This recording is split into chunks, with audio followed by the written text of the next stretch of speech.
हाँ जी, क्या हाल चाल आप सबके।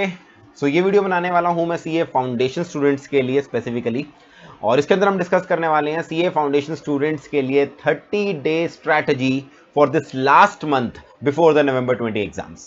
अब ये वीडियो मैं बना रहा हूं 12 अक्टूबर को। तो अभी तक अगर आप इस वीडियो को देख रहे हैं तो आपको पता होगा फाउंडेशन के एग्जाम्स जो 9th से स्टार्ट होने थे अब वो 19th को शिफ्ट हो गए। और ये जो पोस्टपोनमेंट आई है फाउंडेशन एग्जाम्स के लिए पैन इंडिया बेसिस पर आई है, ना सिर्फ उन स्टेट्स के लिए जहां पर इलेक्शन है। तो आप इंडिया में कहीं पर भी हैं, इवन अब्रॉड हैं और सीए के एग्जाम दे रहे हैं, फाउंडेशन के एग्जाम्स अब 19th से स्टार्ट होंगे, विच एसेंशियली मींस कि अब आपके पास लगभग 10 दिन एक्स्ट्रा मिल गए। 12 अक्टूबर से अगर मैं गिनूं तो आपके पास स्पेसिफिकली 35 डेज है, 37 डेज हैं, बट स्टिल मैं इसे 1 मंथ स्ट्रैटेजी बोलूंगा, क्योंकि ये जब 7 दिन मिले हैं ये हमें अपनी पुरानी डेफिशिएंसीज पूरे करने के लिए मिले हैं, मगर हम असेंशियली मान के चलेंगे कि अभी भी हमारे पास 1 महीना ही पड़ा है। अब इस वीडियो के अंदर मैं डिटेल में डिस्कस करूंगा पहली बात उन बच्चों के साथ जिनकी पहली रिवीजन या क्लासेस खत्म हो चुकी हैं और अब वो रिवीजन कर रहे हैं, उनके लिए मैं सेपरेट डिस्कशन करूंगा। और वो बच्चे जिनकी पहली रिवीजन या जिनकी क्लासेस ही अभी खत्म नहीं हुई हैं, उनको क्या करना चाहिए।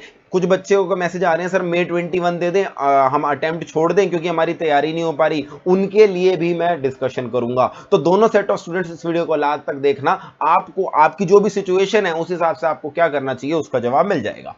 तीसरी चीज, हमें रिवीजन कैसे करनी है। फाउंडेशन की रिवीजन वीडियो सर कहां मिलेंगी, कैसे मिलेंगी, क्या क्या प्रिपेयर करना है, उसके बारे में मैं डिटेल डिस्कशन करूंगा। तो जिन बच्चों का मैसेज आता रहता है सर एक्स चीज की रिवीजन वीडियो डालिए, उसका मैराथन डालिए, सब कुछ चैनल के ऊपर है और आगे आ रहा है, तो जरा सारी क्वेरीज आपकी यहां पर एड्रेस हो जाएंगी, बस आप बने रहिए। चलिए सबसे पहले बात करते हैं इसके अंदर। अरे मेरे को क्या हो गया भाई, आगे क्यों नहीं चल रहा। हाँ जी चलो। हाँ जी, सबसे पहली चीज मैं बात करता हूं उन सेट ऑफ स्टूडेंट्स के लिए जिन्होंने हमारी पिछली स्ट्रैटेजी फॉलो करी है, टाइम पे सिलेबस स्टार्ट कर दिया था और उनकी क्लासेस या अगर वो सेल्फ स्टडी कर रहे हैं तो उनकी फर्स्ट रीडिंग अभी तक खत्म हो चुकी है और अब वो रिवीजन मोड में आ चुकी हैं। उनको अगले 35 दिन कैसे यूज करने हैं ध्यान से समझिए। आपको सबसे पहली चीज क्या करनी है, आपको एक सिस्टमैटिक प्लान बनाना है अपना 30 से 35 डेज का। और जब ये प्लान बना रहे हो तो ऐसा नहीं है कि मैं आपका शेड्यूल बना के दूंगा, इस दिन ये पढ़ो इस दिन ये पढ़ो, आप फॉलो करोगे। हर किसी की सिचुएशन अलग होगी, कोई हो सकता है कोई अपनी सेकंड रिवीजन पे हो सकता है कोई सेकंड रिवीजन भी कर चुका हो, थर्ड रिवीजन पे हो। इसीलिए मैं आपको कह रहा हूं आपको ये प्लान खुद बनाना है, मगर इस प्लान को बनाते समय आपको 2-3 चीजों का ध्यान रखना है। प्लान बनाते समय मैं किन चीजों का ध्यान रखता हूं मैं आपको वो बता देता हूं, आप ताकि खुद प्लान बना सको। पहली चीज, मैं हमेशा, अगर आप इस वीडियो मेरी वीडियोस को फॉलो करते हैं, मैं हमेशा ये बोलता हूं कभी भी ऐसे मत करो कि दिन में एक ही सब्जेक्ट कर रहे हैं और हम उसको एक साथ खत्म करेंगे। दिन में हमेशा मिनिमम 2 सब्जेक्ट करने ही करने हैं, उनको साथ में चलाना है। एक सब्जेक्ट को उठाकर 5-10 दिन 15 दिन सिर्फ उसी को पढ़ते रहो, रॉन्ग स्ट्रैटेजी, बिल्कुल गलत स्ट्रैटेजी। और जब आप 2 सब्जेक्ट चूज कर रहे हो अपना प्लान बनाते समय, इस तरह से रखो कि एक प्रैक्टिकल और एक थ्योरी सब्जेक्ट हो। अकाउंटेंसी के साथ आप मेरे हिसाब से रखो उसको इकोनॉमिक्स बीसीके को, और लॉ के साथ रखो मैथ्स को, या वाइस वर्सा, बट एक प्रैक्टिकल और एक थ्योरी सब्जेक्ट को जरूर आपको साथ में चलाना है। इस तरह से आपको प्लान बनाना है। तो आप देखो मेरे पास 35 दिन बचे हैं, मैं पहले 15 दिन इन 2 सब्जेक्ट्स के लिए, अगले 15 दिन इन 2 सब्जेक्ट्स के लिए रखूंगा। या आपको लगता है मैथमेटिक्स थोड़ा सा ज्यादा है, मैथमेटिक्स का टाइम ज्यादा कर दो, उधर से इकोनॉमिक्स और अकाउंटेंसी का थोड़ा सा कम कर दो। इस तरह से आपको अपना कॉस्ट, आपको अपना स्ट्रेंथ बेनिफिट, स्ट्रेंथ और वीकनेस वाला एनालिसिस करना है। नेक्स्ट चीज हमारी, how to revise if you are opening the chapter after 1 और 2 मंथ्स। अब सबसे बड़ी दिक्कत बच्चों के सामने ये आती है, मेरे खुद के भी जो एवीजे के स्टूडेंट्स हैं जिनका कॉल आता है मेरे पास पूछने के लिए, सबसे पहली चीज ये पूछती है सर जब हमने करा था जून में, जुलाई में, अगस्त में, तब हमें समझ में आ गया सब कुछ, अब जब हम उठा रहे हैं ना हमें कॉन्फिडेंस ही नहीं आ रहा उस चैप्टर को फिर से उठाने का। इट हैपन्स, सीधी सी बात है। मैंने आपको पहले ही बोला था, अगर आपने मेरी जून जुलाई की वीडियोस या अप्रैल की वीडियोस भी देखी हो, मैं हमेशा बोलता हूं जब हम पहली बार उस चैप्टर को कर रहे होते हैं ना, हम उस पर हफ्ता लगाते हैं, 10 दिन लगाते हैं, हमें ऐसा लगता है भाई हम इस चैप्टर को पूरी तरह से जान चुके हैं, सारे पास्ट ईयर क्वेश्चन हमारे निकल रहे होते हैं, हमें ऐसा लगता है यार इस बार तो रैंक पक्की है। मगर जब 2 महीने बाद उस चैप्टर को उठाते हो तो वो चैप्टर बेगाना बेगाना सा लगता है, याद ही नहीं आ रहा होता हमने क्या पढ़ा है। तो इसके लिए बेस्ट तरीका क्या है, रिवीजन वीडियोस को आपने यूज करना है। मैं आपको पहले एक बार रिवीजन वीडियोस दिखा दूं, बहुत सारे बच्चे इतने आलसी हैं, उन्होंने पूरा चैनल देखा भी नहीं है, जो वीडियो दिख गई वो देख ली, बाकी चैनल पे कभी भी आए नहीं है। तो मैं जरा आपको अपनी चैनल की सैर कराता हूं। सबसे पहले तो आपको ऊपर गाइडेंस वीडियो लगेंगी, मिलेंगी, जो भूल जाओ उन्हें। फिर इंटर की आपको दिखेंगी, भूल जाओ। ये डेमो वीडियोस हैं, इनको भी भूल जाओ। इसके बाद आपको पूरी प्लेलिस्ट मिलेगी CA foundation law revision series की। Chapter wise, topic wise revision series बनी है। तो अगर आप लॉ मान लो रिवाइज करना शुरू कर रहे हो, आपने पार्टनरशिप एक्ट उठाया, तो पार्टनरशिप की रिवीजन वीडियो देखो पहले। आपको दिखेंगी यहां पर 36 मिनट्स, 40 मिनट्स, इस तरह की रिवीजन वीडियो हैं। आप 1.25x पे, 1.5x पे रिवीजन वीडियो देखो। उसका फायदा पता क्या होता है? अगर आप एक चैप्टर देख रहे हो, अब वो आधे 1 घंटे की मेहनत में जो आपने रिवीजन वीडियो देखी, वो पूरा चैप्टर ब्रशअप हो गया आपके सामने। आपको सारी चीजें याद आ गई, और वो जो डर था उस चैप्टर को उठाने का, वो चैप्टर का डर खत्म हो जाएगा। मैं ये बिल्कुल नहीं कह रहा कि रिवीजन वीडियो कर दो, बुक नहीं खोलनी, बुक हमें खोलनी है, अभी बताता हूं उसके बारे में। बट ये वो जो डर है ना कि सर उस 2 महीने तो उस चैप्टर को उठाऊं, कैसे करूं, तो वो डर निकाल देगा। तो आप यहां पे देखोगे लॉ की रिवीजन वीडियो है चैप्टर वाइज, इकोनॉमिक्स की रिवीजन वीडियोस हैं चैप्टर वाइज, और यहां पर बीसीके में पूरा का पूरा मैराथन मिल जाएगा। मैथ्स का मैराथन इन दिनों अपलोड हो रहा है। लगभग 21-22 घंटे के 3 पार्ट अपलोड हो गए हैं। पहला पार्ट 5 घंटे का, दूसरा 8 घंटे का, और तीसरा अभी दिख नहीं रहा, आप वहां जाके देखोगे चैनल पे, तीसरा पार्ट भी दिख जाएगा, वो भी 8 घंटे का है। तो 21-22 घंटे का मैथ्स का मैराथन है। एक वीडियो शायद अभी और आएगी सर की, लगभग आपका 30 घंटे का मैराथन मैथ्स और स्टैटिस्टिक्स का हो जाएगा। कहने की बात ये है आपको, और ध्यान देना, ये कोई ऐसा नहीं है कि सर 1 ईयर एगो लिखा है सिलेबस बदल गया होगा, कोई सिलेबस चेंज नहीं हुआ फाउंडेशन में, एब्सोल्युटली नो चेंज। तो यहां पर आपको ये नहीं सोचना कि सर सिलेबस बदल गया होगा, दिस इज सेम। तभी हम कोई हर बार हर अटेम्प्ट के बाद अपडेट नहीं करते, चैप्टर वाइज आपको ये चीज करनी है। अब वो बच्चे जो मेरे को बोल रहे हैं सर उस सब्जेक्ट का मैराथन ले आओ, इकोनॉमिक्स का ले आओ, डरने वाली बात नहीं। 15 तारीख क्रॉस होते ही हमारे आगे आने वाले जो मैराथन या 5 डे स्ट्रैटेजी वगैरह, 5 डे चैलेंज, वो सब फाउंडेशन के लिए आएंगे। फाउंडेशन के एग्जाम थोड़े पोस्टपोन हो गए, इसलिए हमने अपने प्लान थोड़ा सा डिले कर लिया। अभी आप देखोगे हमारे चैनल पे 5 डे जीएसटी चैलेंज चल रहा है, जीएसटी मैराथन आ रहा है, फिर इंटर की लॉ मैराथन आएगी। अभी इंटर का चल रहा है क्योंकि उनके एग्जाम आपसे पहले हैं, इसके बाद आपको फाउंडेशन का ही मिलेगा। मैथ्स मैराथन सबसे पहले आ गया, फिर इकोनॉमिक्स भी आएगा, लॉ भी आएगा, सब आएगा। मगर मैं आपको बता रहा हूं, फर्क समझो। मैराथन का मतलब होता है आप 10 घंटे में, 12 घंटे में या 15 घंटे में एक ही बार उस चैप्टर को पूरा ब्रशअप कर लेंगे। अभी आप उस स्टेज पर नहीं हो, अभी आप 35 दिन दूर हो अपने एग्जाम से। अभी आपको चैप्टर वाइज रिवीजन करनी है। Most of you will be on second revision. तो do what you need to do is, chapter की रिवीजन वीडियो देखो, फिर उसके ऊपर जिस भी नोट से आपने पढ़ाई करी, बुक बदलने की जरूरत नहीं। जिस बुक से पहली बार पढ़ा, चाहे वो आईसीए का मटेरियल है, चाहे किसी और फैकल्टी का मटेरियल है, चाहे हमारा एवीजे का मटेरियल है, वहां से आपको कवर करना है।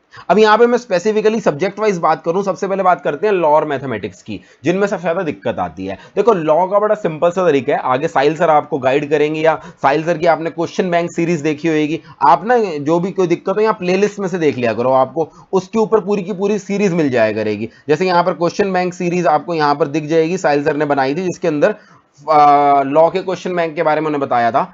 आप वहां पर एक चीज नोटिस करोगे, लॉ में आंसर लिखने में सबसे ज्यादा दिक्कत आती है। सब्जेक्ट समझ में आ जाता है, जब सर लिखने में दिक्कत आती है, तो आपको रेगुलर लॉ के आंसर लिखने की प्रैक्टिस करनी है। और अगर आप आईसीआई के मॉड्यूल वगैरह से पढ़ रहे हैं, आईसीआई के पास्ट ईयर के पेपर डाउनलोड कीजिए और उनसे कंपेयर कीजिए। अगर आप साहिल सर के क्वेश्चन बैंक से पढ़ रहे हैं, तो एक बार खुद आंसर लिखो, फिर उसको कंपेयर करो साहिल सर ने क्वेश्चन बैंक में क्या लिखा है। That is how you will learn the art of writing answers in law. इस चीज का ध्यान रखना। जितना ज्यादा आप लिख के प्रैक्टिस कर सकते हो, लॉ में टाइम लगेगा, आपके लिए नया सब्जेक्ट है, इसलिए लॉ में लिख के प्रैक्टिस करो। मैं बाकी जगह लिखने की बात नहीं करता, लॉ में मगर आपको लिख लिख के प्रैक्टिस करनी पड़ेगी। उसके बाद भी लॉ याद नहीं हो रहा, फिर बोलो कि लॉ याद नहीं हो रहा, अपने आप थोड़ा याद हो जाएगा यार, प्रैक्टिस तो करनी पड़ेगी ना। ये बहुत आसान है बोलना कि सर मेरे से ना लॉ के आंसर लिखे नहीं जा रहे, बट सॉल्यूशन उसका क्या है? जब लिख के देखोगे, गलती करोगे, रियलाइजेशन आएगी, तभी तो बात बनेगी। इसके बाद आते हैं मैथमेटिक्स पे। मैथमेटिक्स की देखो सबसे बड़ी दिक्कत ये होती है, चैप्टर वाइज आपको क्वेश्चन निकल रहे होते हैं, मगर आप टाइम ज्यादा ले रहे होते हो, इसलिए 2 घंटे के पेपर में ना 100 क्वेश्चन करने बहुत मुश्किल हो जाते हैं। तो आपको अपनी स्पीड बढ़ानी है मैथमेटिक्स में क्वेश्चन करने की, एंड उसका एक लौता तरीका है ज्यादा से ज्यादा प्रैक्टिस करना।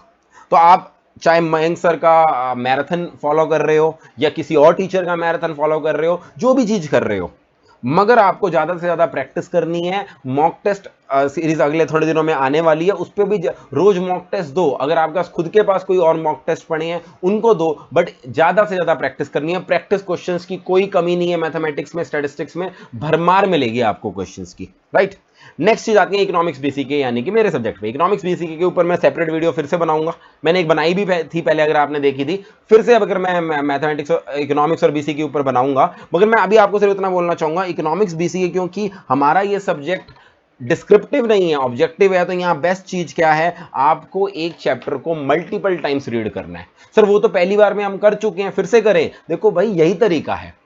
अगर आप रिवीजन वीडियो देख के आपका वो चैप्टर ब्रशअप हो गया है, उस चैप्टर को रीड करो। मैं रीड करने के लिए बार बार इसलिए कह रहा हूं क्योंकि आपके ऑब्जेक्टिव टाइप क्वेश्चन जो बने होंगे वो स्ट्रिक्टली आईसीआई के स्टडी मटेरियल के हिसाब से बने होंगे। तो अगर आईसीआई ने अगर बीसीके के अंदर कोई एक पैराग्राफ में कोई वर्ड यूज किया है, इट इज हाईली रिकमेंडेड कि जब आप एमसीक्यू क्वेश्चन करोगे, आपको वही आंसर जो आईसीआई के हिसाब से था उसी को टिक करके आना। बेशक बाकी आंसर भी ठीक लग रहे हैं। बीसीके में बहुत बड़ी समस्या आती है ये वाली कि सब सारे ऑप्शन पढ़ के सही लग रहे होते हैं। तो वहां पर आपको मल्टीपल रीडिंग से काम आएगी। अगर आपने एक बार रिवीजन कर पहली रीडिंग कर रखी है, फिर आप दूसरी बार रिवीजन करते समय आप रीडिंग करोगे। पहले आप अपना लेक्चर देखोगे, चाहे जीएस आप चाहे बीसी के मैराथन देख रहे हो या इकोनॉमिक्स चैप्टर वाइज देख रहे हो, उसके बाद उस चैप्टर को रीड करोगे। रीड करने में मेरे हिसाब से टाइम नहीं लगेगा, 1-1.5 घंटे में रीड हो जाता है, राइट। एक चीज ध्यान रखना, एमसीक्यू चाहे मैथमेटिक्स क्यों इसक्यों, अगली रिवीजन एग्जाम से पहले वाली उसमें क्वेश्चन नहीं कर पाओगे तो अपने लिए लिमिटेड एमसीक्यू मार्क कर लो, जो आखिरी दिन आपको देखने ही देखने हैं। आखिरी दिन हम एमसीक्यू टच नहीं कर पाएंगे। तो इस बार जब एमसीक्यू प्रैक्टिस करोगे हर बार, चाहे मैथमेटिक्स क्यों चाहे इसक्यों, जो आपको लगता है फंडामेंटल क्वेश्चन है यार ये आखिरी दिन मुझे देखने जरूर हैं, उनको मार्क करना। अदरवाइज आखिरी दिन आपको क्वेश्चन करने का टाइम बिल्कुल भी नहीं मिलेगा। अच्छा, बात करते हैं अकाउंटेंसी की। अकाउंटेंसी में मेरे हिसाब से ज्यादा बड़ी दिक्कत नहीं आती क्योंकि आपके मोस्ट ऑफ द चैप्टर वही 11-12 वाले हैं। बट स्टिल अकाउंटेंसी को हमने लाइटली नहीं लेना। अकाउंटेंसी की मैं हमेशा बोलता हूं वो चैप्टर जो आपके अनकॉमन है, जो पहले नहीं थे, उन पे पहले फोकस करो। और अकाउंटेंसी को बाकी सब्जेक्ट्स के चक्कर में इग्नोर नहीं करना। बच्चे सबसे ज्यादा दिक्कत ये करते हैं, अकाउंटेंसी को इग्नोर कर देते हैं, जिस चक्कर में वो सब्जेक्ट जो आपको 80 मार्क्स 70 अबव मार्क्स आसानी से दिलवा सकता है, अकाउंटेंसी में मैं देखता हूं बच्चों के 55-60 मार्क्स आ रहे होते हैं, उन बच्चों के जिनके 12th क्लास में 90 अबव आए होते हैं।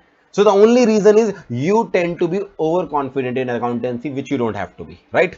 चलो ये तो बात कर ली मैंने उन बच्चों के लिए जिन्होंने एक बार कर लिया, जिनकी रिवीजन चल रही है। अब बात करते हैं उन बच्चों की जिन्होंने लेट स्टार्ट किया था और अभी तक उनकी क्लासेस स्टार्ट खत्म नहीं हुई, अभी तक उनकी पहली रीडिंग ही खत्म नहीं हुई। उनको क्या करना है? देखो, सबसे पहली बात मैं आपको ये बोलूंगा, आपको अपना प्लान बी एक्टिवेट करना है। अब ये प्लान बी क्या होता है? प्लान बी का मतलब बड़ा सिंपल सा ये है, बेस्ट तरीका जो मैंने आपको पुरानी गाइडेंस वीडियोस में बताया था, आपको 3 बार रिवीजन करनी है, ये करना है, सिलेबस पूरा कवर करना है, भाई आप पे वो चीज एप्लीकेबल हो नहीं सकती है। आपको फॉलो करनी है सिलेक्टिव अप्रोच। सिलेक्टिव अप्रोच बोलूं तो सिंपल सी बात है, वो 100% सिलेबस नहीं कवर कर सकते, टाइम ही कम है, हमने लेट स्टार्ट किया है। तो अब क्या करना है, अब हमें हर सब्जेक्ट के अंदर एक मिनिमम 70-75% सिलेबस तो कवर करके ही जाना है। देखो, इकोनॉमिक्स बीसीके वगैरह ये तो मेरे हिसाब से 100% कवर हो जाएंगे। अकाउंटेंसी में अगर आप अनकॉमन चैप्टर पढ़ लोगे, बाकी सारे चैप्टर पिछले करके, वहां पे भी कवरेज हो जाएगी। मेन आती है मैथमेटिक्स एंड लॉ में दिक्कत, और वहां पर भी आपको ऐसा नहीं करना कि सिर्फ 55% 60% सिलेबस कर लोगे, वहां रिस्क होगा आपके ऊपर। आप कोशिश करो मिनिमम 70-75% सिलेबस कवर करना ही करना है। इसके ऊपर मैं कोशिश करूंगा सब्जेक्ट वाइज, मैं खुद वीडियो अपने सब्जेक्ट के लिए बनाऊंगा, बाकी के लिए भी खुद बनाऊंगा, या वो रिस्पेक्टिव फैकल्टी बनाएंगे, जहां पर वो आपको इंपॉर्टेंट चैप्टर्स बताते जाएंगे। आईसीआई के हिसाब से क्या एक्स्ट्रा वेटेज है, मैं इंपॉर्टेंट चैप्टर्स बता दूंगा। मगर आपको एक चीज दिमाग में फिट रखनी है, भाई अब 100% सिलेबस नहीं हो सकता, हमें सिलेक्टिव रहना है। तो आप अभी अपनी क्लासेस या जो फर्स्ट रीडिंग कर रहे हो, जहां से भी पढ़ रहे हो, करते चलो, मगर एक डेडलाइन बना लो 25 अक्टूबर। ये डेडलाइन मैंने जिन बच्चों ने मेरे को कॉल वगैरह पे गाइडेंस ली थी व्हाट्सएप पे, मैंने उनको सबको बोला था 15 तारीख, क्योंकि अब एग्जाम शिफ्ट हो गए हैं, तो 25 तारीख डेडलाइन रख लो, जब तक आपको नए टॉपिक पढ़ते रहना है, पहली बार किसी टॉपिक को पढ़ना है। 25 अक्टूबर को अब बोल दो कि भाई इसके आगे मुझे एक्स्ट्रा नए टॉपिक नहीं करने, नए टॉपिक करने का समय खत्म। अब जो हमारे बचे हुए 20-25 दिन हैं, वहां से 19 तक, वो जो कर लिया है उसको रिवाइज करना है। 100% सिलेबस कवरेज करते रहोगे और रिवीजन नहीं करोगे ना, तो trust me it will be counter productive. तो 25 तक आज ही बैठकर अपना एक शेड्यूल बना लो और देख लो कि मैं 25 तक क्या क्या कर लूंगा। अगर आपने मैथमेटिक्स नहीं करी यार, दिन रात लगा दो ना, क्या दिक्कत है। तो आपने 25 तक, अगर दिन में एक क्लास देख रहे हो, दो देखो, दो देख रहे हो तो ढाई देखो, तीन देखो, 1.5x पे देखो, 1.25x पे देखो। अगर आप सेल्फ स्टडी कर रहे हो तो कोशिश करो कहीं और से थोड़ा जल्दी हो सकता है क्या। इस तरीके से 25 अक्टूबर तक नए टॉपिक कर लो, उसके बाद हमें रिवीजन शुरू करनी है, और रिवीजन में भी उन्हीं चीजों पे फोकस करना है जो ऑलरेडी कर रखा है। अब यहां पर एक दो चीजें हैं क्या। पहली चीज बच्चे पूछते हैं, सर ये जो आपकी रिवीजन वीडियोस डली हुई हैं जो आपने दिखाई, क्या ये पहली बार पढ़ने के लिए काम आ जाएंगी। देखो मैं अपने सब्जेक्ट के लिए तो बता रहा हूं आपको, मेरी अगर आप इकोनॉमिक्स और बीसीके की मैराथन रिवीजन या चैप्टर वाइज रिवीजन देखोगे, अगर आप पहली बार भी पढ़ रहे हो ना, सिर्फ उन रिवीजन वीडियोस को देखकर, आप क्योंकि टाइम कम है तो उन रिवीजन वीडियोस को देखो, उससे एक चैप्टर का ओवरव्यू मिल जाएगा और खुद रीड कर लो। बिल्कुल छोड़ने से अच्छा वो आपको एक रीजनेबल 70-80% कॉन्फिडेंस दे देंगे। अगेन मैं हमेशा उन वीडियोस में भी डिस्क्लेमर देता हूं कि it is not a substitute for full class, but अब क्योंकि हमारे पास टाइम ही कम है तो यस वो वीडियो इस तरह से बनी है, आप उनको पढ़ो और उसके बाद वो चैप्टर रीड कर लो। ऑब्जेक्टिव टाइप पेपर में बीसी की इकोनॉमिक्स में तो ऐसा हो जाएगा। लॉ में आपको दिक्कत ये आएगी कि वो टॉपिक अगर आपने बिल्कुल पढ़े नहीं है तो थोड़ी सी आपको प्रॉब्लम आएगी, कुछ वर्ड्स आपके लिए नए होंगे। मगर again I am telling you, किसी एक्ट को पूरी तरह से छोड़ के चले जाना। कुछ बच्चे क्या करते हैं, एलएलपी छोड़ देते हैं, कंपनीज एक्ट छोड़ देते हैं, ये छोड़ के कि कॉन्ट्रैक्ट में इतना टाइम लगा दिया। छोड़ो मत, उसकी रिवीजन वीडियो देखो, उसको थोड़ा बहुत पढ़ लो, हो सकता है वो जो आपने पढ़ा है टॉपिक उसी में से हमारे पेपर में आ जाए। तो उन टॉपिक्स को 100% छोड़ना नहीं है, उनमें रिवीजन वीडियो जरूर देख लो। मैथमेटिक्स में अगर आपने कुछ छोड़ रखा है, मयंक सर की मैराथन ही कम से कम 25-30 घंटे की है, वहां पर ऑब्वियसली उस चैप्टर को छोड़ने की जगह अगर आप उस चैप्टर पे 2-3 घंटे मैराथन से लगा सकते हो तो आपको और अच्छी बात होगी। तो that is why I am saying be selective in approach. आपको किसी तरह से मार्क्स इकट्ठे करने हैं कि ये पढ़ लिया मैंने, ये पढ़ लिया, इस तरह का आपका माइंडसेट है। और इन दिनों काफी बच्चों का ये आ रहा है कि सर हम अपने एग्जाम, मन नहीं कर रहा नवंबर 20 में, कॉन्फिडेंस नहीं आ रहा, मई 21 में दे दें। सबसे ज्यादा क्वेश्चन जो मैंने इंस्टाग्राम पे थोड़े दिन में पिछले एड्रेस किया है बच्चों का वो यही है कि सर कॉन्फिडेंस नहीं बिल्डअप हो रहा, हम नवंबर 20 छोड़ दें, मई 21 में चले जाएं। तो देखो अगर कोविड की वजह से कर रहे हो, सेफ्टी कंसर्न, वहां पर मैं कुछ नहीं बोलूंगा, सेफ्टी कम्स फर्स्ट। मगर अगर पढ़ाई की वजह से कर रहे हो और बाकी किसी चीज को बहाना बना रहे हो, वो आपको पता होना चाहिए। तो मैं आपको बोलूंगा देखो भाई, अगर कॉन्फिडेंस नहीं भी आ रहा और आप नवंबर 20 स्किप कर देते हो, अब एग्जाम फॉर्म भर दिया, ऑप्ट आउट वगैरह सब आ भी गई, मेरे को पता ऑप्ट आउट्स की माने वाली आ भी गई, सिर्फ एग्जाम की फीस कैरी फॉरवर्ड होएगी, 6 महीने जिंदगी के थोड़ा वापस आएंगे। आईसीआई जो मर्जी कर ले, क्या आपके 6 महीने वापस ला के दे देगा आपको? क्या वो आपको 6 महीने टाइम, मतलब उसी टाइम पे सीए बना देगा? नहीं, आपकी सीए 6 महीने से डिले होगी ही होगी, और इस 6 महीने को बचाना आपके हाथ में है इन 35-40 दिनों में पढ़ के। तो बात है बड़ी सिंपल सी, बड़ी सिंपल गेम है। 35-40 दिनों में जिस तरह से मैंने बताया, सिलेक्टिव अप्रोच में पूरी जान लगा दो। क्या पता आपका मिनिमम परसेंटेज 50% मार्क्स है, आपका कॉन्फिडेंस नहीं भी बन रहा, there is a high possibility आप पास हो जाओगे। बहुत सारे स्टूडेंट्स ऐसे हर बार मैं देखता हूं, हमेशा ये कह रहे होते हैं सर मैं अटेम्प्ट छोड़ दूं, अटेम्प्ट छोड़ दूं। अटेम्प्ट छोड़ के सिर्फ आप अपनी दिल की तसल्ली कर रहे होते हो, नुकसान आपका पूरा वही होता है। आप सिंपली सोचो यार, मैं नवंबर 20 में अपियर हूं, इस सिलेक्टिव अप्रोच से करूं, और अगर क्लियर नहीं भी हुआ तो भी तो आप उसी सिचुएशन में हो अगर आप ऑल टुगेदर अटेम्प्ट छोड़ दो। बट हाँ, अटेम्प्ट छोड़ के तसल्ली हो जाएगी, पेरेंट्स को आप बोल दोगे नहीं मेरी तैयारी नहीं हो पाई, मैं कंसंट्रेट नहीं कर पाया, अपने आप के लिए एक्सक्यूज आ जाएगा, बट वो 6 महीने वेस्ट होंगे। इसलिए instead of making excuses for yourself, again I am telling, अगर सेफ्टी की वजह से छोड़ रहे हो then I am not commenting, but अगर पढ़ाई ना होने की वजह से छोड़ने की सोच रहे हो, it is a very bad idea. Rather make use of this 35-40 days, सारी डिस्ट्रैक्शन को काट दो यार। क्यों रात को बैठ के कैरी में आते की बैठ के वीडियोस देख रहे होते हो, गेमिंग वीडियोस सब काट दो, नेटफ्लिक्स, आईपीएल, ये जो यूट्यूब पे आप सब टाइम वेस्ट करते हो, 40 दिन अपने आप को दो, and believe me it can help you save 6 months and you will feel proud of it कि भाई 2020 जैसे टफ ईयर में भी मैंने अपना टाइम वेस्ट नहीं होने दिया। अदरवाइज बहाना तो सबके पास है कि जी मुश्किल समय है, क्या करें क्या ना करें। उन एक्सक्यूज को एक बार साइड करके give your best in 40 days, follow this approach, and I think आप क्लियर जरूर जरूर कर लोगे। हर बार करते हैं, इसलिए based on my past experience आपको बता रहा हूं। चलो ये तो मैंने जनरल बातें सबके साथ कर ली। अगर आपको कोई स्पेसिफिक डाउट हो है, अपने बारे में पूछना है, तो अपना पूरा प्लान, सर मैंने कितना कर लिया, मुझे और कितना करना चाहिए, आप मुझे इंस्टाग्राम आईडी पे भेज सकते हैं। आजकल मैं इंस्टाग्राम पे फिर से एक्टिव हो गया हूं, मैं हर किसी को कोशिश करता हूं 24 आवर्स के अंदर ही आंसर रिप्लाई कर रहा हूं। तो आप अपनी स्पेसिफिक क्वेरी अगर चाहें तो मुझसे पूछ सकते हैं। ठीक है जी, thank you so much for watching this video, I will meet you in the other videos as well, stay in touch.